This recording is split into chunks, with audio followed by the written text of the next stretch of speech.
Once upon a time, there lived a white domestic goose who was unable to fly, but who loved his freedom very much. Mr. Toastmaster, fellow Toastmasters, most welcome guests. I have no idea where he came from, how he escaped, and how he managed to sneak onto the NPS campus. But one way or another, here he was, a spotlessly white domestic goose in the middle of a gray Canadian geese gaggle.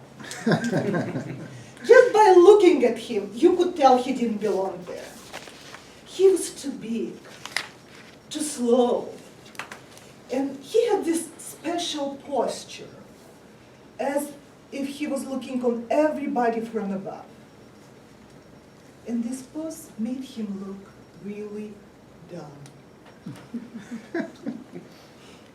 His isolation grew even more when all other geese split into pairs.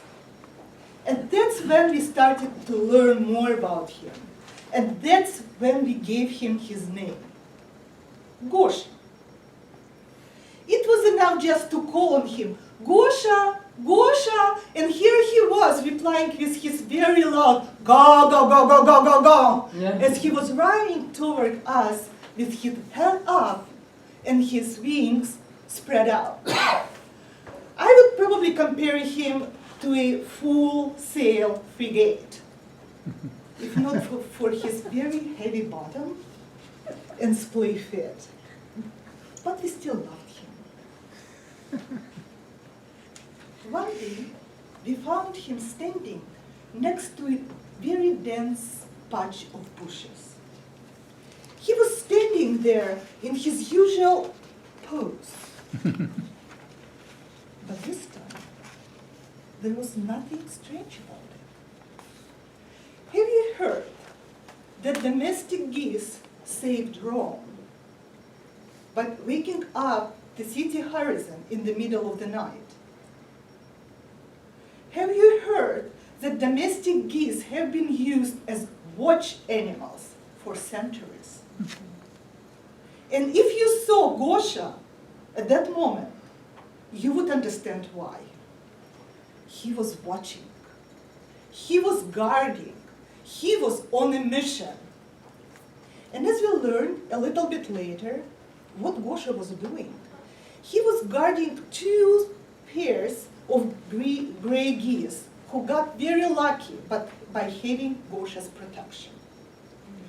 Every night, local raccoons would go out to hunt and feed their youngsters. And every morning, we would find white goose feathers on the grass mixed with raccoon hair. During one of these night fight, Gosha was seriously injured, and it left him with a crooked wing forever. But when the time came for all geese to bring their goslings back to the lake, Gosha's families were the only one who had not lost a single baby goose. It was so nice to see him there, chipper, involved, engaged, being a part of the family. He was finally happy. And then one day, all gray geese disappeared. They were just gone. Every single one. There was no food left for them on campus, so they had to take off seeking greener pastures and leaving Gosha behind. Because he was just a domestic goose who was unable to fly. So he stayed there, lost and lonely. And that's when we started feeding him, not without a dispute. You do know we're not supposed to feed a wildlife. Oh yes, I do know it. I saw the signs. But he's not a wildlife. He is just a domestic goose who is unable to fly.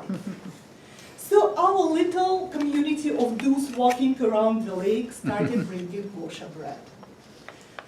And he had survived. He had survived to breed the return geese again and to go on his watch again. And again, we were finding his feathers on the grass mixed with raccoon hair. One time, he disappeared for 2 days and came back limping on his left foot. So story was repeating itself, but not without a twist. When the time came for geese to bring their gosling back to the lake, there were 4 white of them there. And those white little geese, along with their gray siblings, formed a new gaggle of geese who would never ever leave their patriarch behind. They actually worked out a very interesting way of moving around the campus. They would fly forward no more than 100 feet, and then waiting for Gosha to catch up with them.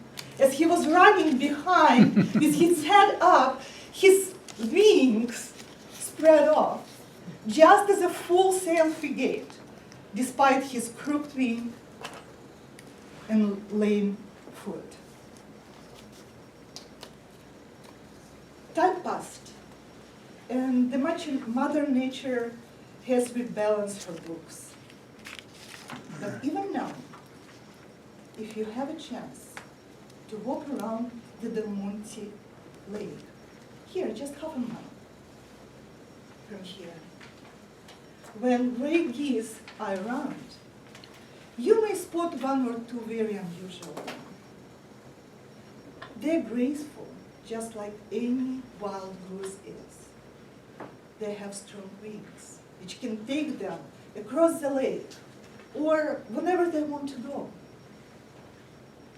But their white color will tell you that those are the offspring of Gosha, the white domestic goose who was unable to fly,